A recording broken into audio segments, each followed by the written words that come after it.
দুর্দান্ত স্বাদের এই কাঁচকলা আলু সবজিটা বানানো যে কত সহজ তোমরা না বানালে বিশ্বাস করবে না। তো আমি কীভাবে বানাচ্ছি তোমাদের সাথে শেয়ার করছি। চলো, থ্যাংক ইউ মাই ডিয়ার ফ্রেন্ডের কাছে।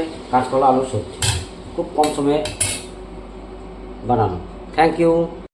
পরে আমি তেল চাপিয়ে দিয়েছিলাম, তেলটা আমার হয়ে গেছে। ফোড়ন হিসেবে দিয়েছি দুটো এলাচ, অল্প একটু দারচিনি টুকরো, তার সাথে সাথে দিয়ে দিচ্ছি তেজপাতা দুটো, তার সাথে সাথে দিয়ে দিচ্ছি শুকনো লঙ্কা, দিয়ে দিচ্ছি মৌরি আর কালো জিরে।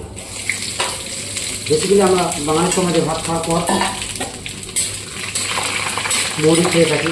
তো মৌরি ফোড়ন দিয়ে বানালে হেভি টেস্টও হয় আর একসাথে আমার দুটো কাজও হয়, সেই জন্য আমি মৌরিটাকে অ্যাড করছি।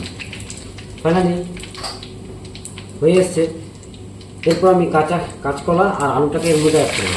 এবার এটাকে কিছুক্ষণ ফ্রাই করে দেবো। এখন আর কিছু দেবো না, এটাকে একটু দিয়ে ফ্রাই হতে দেবো।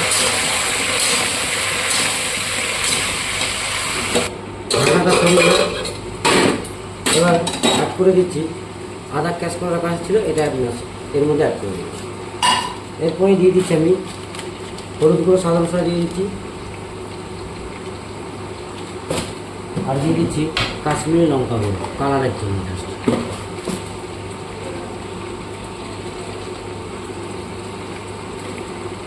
আর দিয়ে দিচ্ছি স্বাদ অনুসারে লবণ দিয়ে দিচ্ছি, আর কিছু দেবো না।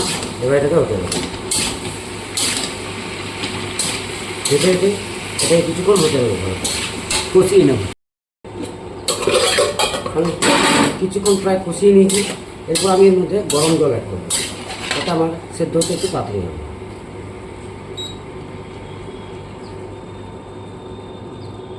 পরিমাণ মতো গরম জল অ্যাড করে দেবো যাতে আমার তাড়াতাড়ি সেদ্ধ হয়ে যায়।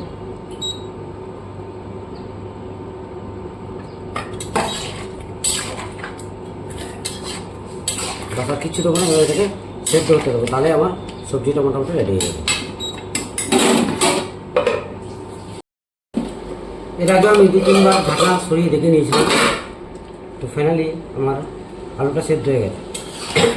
আচ্ছা, আমার কাঁচকলা সবজি রেডি। এবার এটাকে নামিয়ে নেবো, এবার এটাকে সার্ভ করে যাবো। খুব সিম্পল পদ্ধতিতে বানানো এবং খুব টেস্টিও হয়, পারলে তোমরা অবশ্যই বানাবে। চলো, এবার এটাকে নামিয়ে নিয়েছি, এবার সার্ভ করে যাবো।